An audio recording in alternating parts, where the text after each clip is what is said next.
Pemirsa, kali ini kita ngobrol-ngobrol dengan pengusaha asal Indonesia, yaitu Mbak Vivi, yang telah 17 tahun membuka toko fashion di kota Firenze, Italia.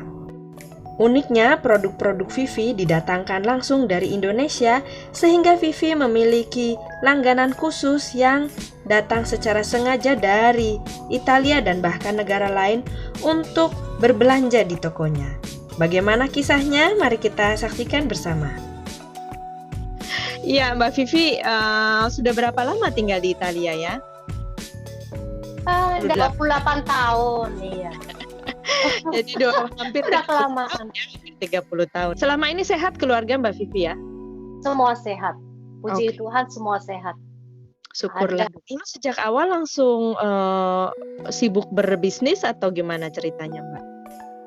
Dari awal waktu tahun 93 itu, jadi setelah setahun saya tinggal di Italia, saya kerja di kantor selama 10 tahun. Kantor ekspor impor. Oke. Jadi kebetulan punya suami. Jadi saya dimintain bantuan di kantor karena saya bisa bahasa Inggris. Terus mereka juga bisnisnya kebanyakan dengan luar Scandinavian countries, dengan orang-orang Eropa. Jadi pokoknya pakainya bahasa Inggris kan. Sejak kenal sama saya ajak kenalan juga dengan Indonesia, Singapura, sama Thailand. Jadi kita visit customer ke Asia, terus mulai berkembang dari situ. Terus 10 tahun saya kerja di kantor. Jadi dengan Mbak Vivi ini klien suami berkembang ke Asia juga gitu maksudnya ya? Ya, tadinya Oke. tahun 93. Nah, terus ceritanya setelah 10 tahun itu bikin bisnis sendiri kah? Setelah 10 tahun itu kan udah kelihatan bahwa perkembangan bisnis secara generali kan udah menurun gitu kan. Terus saya pikir kalau misalnya suami kerja di kantor, saya kerja di tempat lain, kalau bisnisnya hancur, kita berdua nggak punya pekerjaan dong. Jadi saya pikir oke, saya mulai untuk bikin bisnis sendiri gitu. I see. Jadi membuka peluang baru gitu ya untuk keluarga maksudnya. Ya, Ya, jadi teorinya begitu. Nah, bisnisnya Mbak Vivi adalah awalnya saya import furniture sama lighting karena ekspor impor kita kan tadinya dalam bidang lighting dekoratif lighting. Terus ya udah, jadi awalnya itu furniture. Tapi kalau furniture itu setelah dilihat perkembangannya lebih sulit antara kontainer dengan pekerjaan saya yang sendiri dan nggak ada pegawai waktu itu kan, nggak ada maksudnya pegawai cowok-cowok yang bisa angkat-angkat. Jadi saya pikir saya ganti aja dari furniture ganti ke fashion sama jewelry gitu.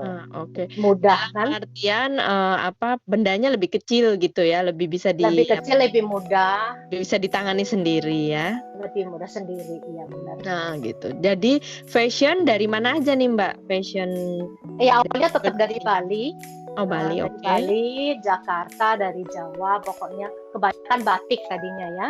Jadi baju-baju batik, silver jewelry juga dari Kota Gede, dari Bali kebanyakan. Terus udah dari situ sekarang udah tidak fokus hanya di Bali saja, tapi saya juga ambil dari tempat-tempat lain. Jadi semakin berkembang dong ya, tidak hanya Bali tapi berkembang di seluruh Indonesia, dari seluruh Indonesia gitu. Apa sumber craft-nya ini ya? Jadi aksesoris scarf. Jadi nggak hanya patung-patung. Dulunya kan hanya patung-patung dan furniture. Sekarang lebih ke fashion kan, lebih ke pakaian, scarf, sama kebanyakan sih silver jewelry sih memang kebanyakan. Oke. Nah, gimana selama bisnis sejak sebelum pandemi dan pada saat pandemi, ada yang bisa disampaikan, diceritakan? Sebelum pandemi ya pasti jauh lebih baik ya. Tapi untungnya saya toko sudah dari tahun 2003, dari udah hampir 17 tahun ya. Dan kebetulan toko saya itu di center, tapi bukan benar-benar center tempatnya turis. Jadi kebanyakan klien saya klien lokal gitu. Karena udah kalau di orang Italia kan Langganan gitu ya. saya sama orangnya, jadi mereka juga datang ke tempat yang sama biasanya gitu kan. Puji Tuhan, maksudnya jatuh memang sangat berkurang, tapi saya ya syukuri saja bahwa masih bisa bayar rent, setidaknya masih bisa beli barang-barang untuk muter lagi. Semoga nanti musim semi summer nanti lebih bagus lagi. Artinya toko Mbak Vivi ini dari yang disampaikan Mbak Vivi punya klien lokal dan justru dicintai oleh pembeli lokal ya, pembeli Italia bukan Kebanyakan pembeli lokal. Oh, Ya, selamat, kebanyakan luar biasa. Iya, karena juga awalnya kan memang hanya batik dan hanya barang-barang Indonesia. Tapi orang Itali kayaknya sulit ya appreciate. Mereka pikir batik itu barang yang murah karena mereka tuh kan kalau misalnya jalan-jalan ke Bali kan ketemunya barang-barang yang di pasar, di pantai gitu kan. Sedangkan saya nggak mau bawa barang-barang seperti itu kan. Saya mau menunjukkan bahwa Indonesia tuh ada barang-barang yang berkualitas. Jadi, dan barang-barang berkualitas itu nggak bisa dong harganya 5 euro, 10 euro kan. Jadi saya combine sama barang-barang lainnya yang kira-kira bisa menarik pembeli mengikuti taste-nya di Florence, di Firenze. Taste-nya mungkin beda di Milan, saya nggak tahu. Mungkin beda juga di Bologna, tapi ya saya ngikutin taste klien saya lah istilahnya. Iya. Terus waktu dulu masih ada turis, kebanyakan tuh memang turis-turis Amerika, Inggris, Belanda itu suka dengan barang-barang Indonesia. Jadi saya tetap import barang-barang Indonesia karena memang banyak dari negara-negara lain yang masih suka barang-barang Indonesia.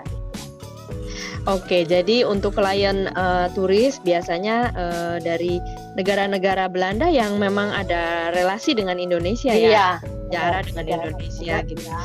Tapi kan Amerika juga lucu ya, karena di Belanda juga pasti banyak pengrajin toko yang jual kerajinan Indonesia. Bener lucu, bener bahkan saya ada juga misalnya klien dari Prancis, dari Belanda, kalau yang suka karena kan Firenze tempat turis ya, suka art. Jadi orang-orang yang datang ke Firenze biasanya orang-orang yang suka art ya. Saya ada langganan 5-6 tahun itu sama 1 orang atau 2 orang dari Belanda, Prancis, itu aja. Selalu kalau tiap tahun datang ke Firenze mampir ke tempat saya dicari ada barang baru apa lah di Indonesia gitu kan, daripada dia ke Indonesia, ke Firenze lebih dekat. Lucu banget istilahnya. Dan Mbak, berarti pilihannya luar biasa ya, maksudnya Mbak menyeleksi produk dan kemudian menyesuaikan dengan klien sampai menjadi punya fans gitu ya, base fans klien yang setia gitu ya. Nah, memaintain ini gimana caranya Mbak Vivi selain produk baru? Mungkin ada tipsnya yang boleh disampaikan Mbak Vivi? Kalau saya bilang harus kualitasnya bagaimana. Kualitas dan harga itu penting. Kalau kualitasnya tinggi, ya untuk market saya ya, untuk market di Firenze ini, karena nggak tahu mungkin di Milan lebih banyak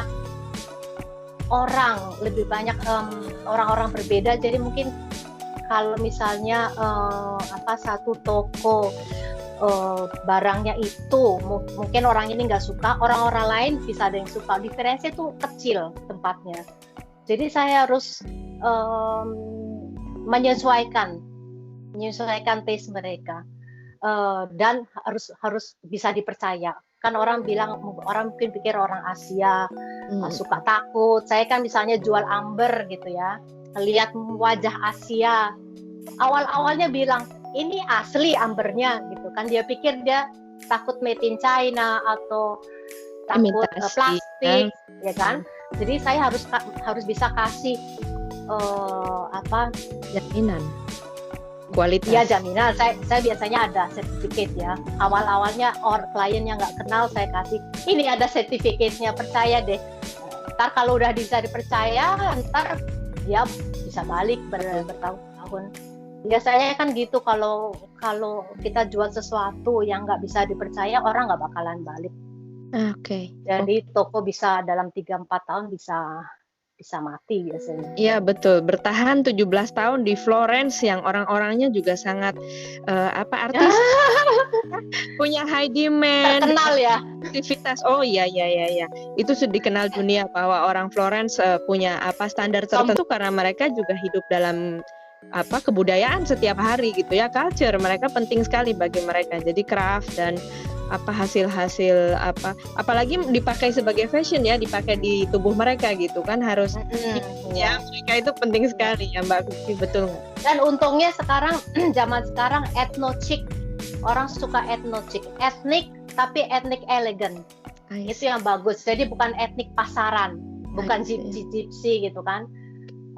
Untuk saya lebih senang karena lebih senang lihat barang etnik tapi yang bermutu daripada etnik yang di pantai-pantai misalnya. Kalau toko saya di pantai, mungkin saya akan jual barang-barang sesuai dengan pantai. Kalau toko saya di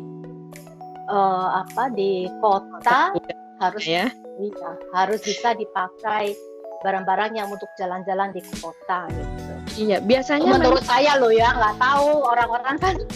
Biasanya kayak orang Firenze itu kan selain jalan-jalan tuh ada event mereka nonton bareng, ada pertunjukan musik, ada museum, pembukaan museum itu ya.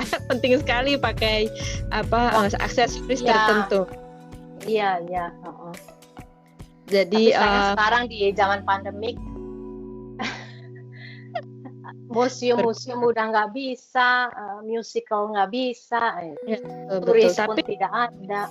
Itulah mengapa saya juga kagum sebetulnya, karena masih tetap ada tamu datang. Tadi Mbak bilang, oh sebentar ada klien datang, artinya kebanyakan sih nanya-nanya.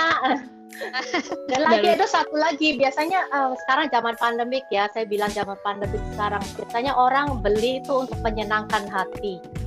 Jadi bukan keperluan. Jadi lihat-lihat daripada udah stres gitu ngelihat sesuatu hal yang bagus, aduh senang pengen beli. Ada juga senang cuma mau ngobrol sejam ya, ada ya. Maksudnya belinya mungkin 10 euro, ngobrolnya sejam ya ada. Jadi jadi psikolog juga bisa saya. Selain menjual juga bisa jadi psikolog. Ngobrol. Menarik banget ini ya.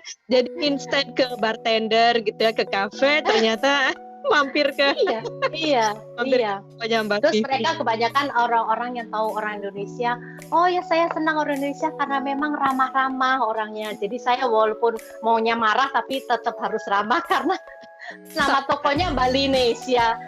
Pertama pas masuk, oh ini dari Indonesia, iya. Oh kamu dari Indonesia, saya bilang iya.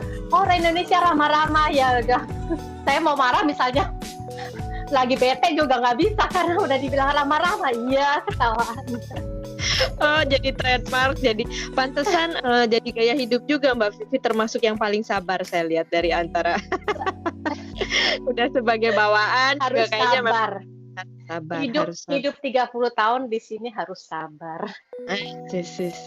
Nah ini ada bantuan atau apa dari pemerintah Italia berkaitan dengan pandemi Mbak Vivi? Iya, kalau kita di sini ada, apalagi kalau yang tokonya di center, bener kan kita harus tutup ya. Jadi ada beberapa momen yang hanya item-item tertentu, misalnya baju, jewelry sama sepatu harus tutup, sedangkan toko lain bisa. Nah ini kita juga dapat bantuan, nggak banyak, tapi ya daripada nggak dapat apa-apa, bantuan sedikit oke lah ya. Oke ya. Dan itu sulit sekali nggak Mbak ngurus prosesnya? Yang pertama kayaknya kita harus daftar, tapi habis itu otomatis. Oke. So not so bad ya. Oke, Mbak Vivi, terima kasih waktunya, sharingnya, pengalamannya, lancar. Terima kasih. Dan semoga bertahan terus, sampai tetap menjadi jewelry-nya orang Florence. Semoga, doakan saja. Iya.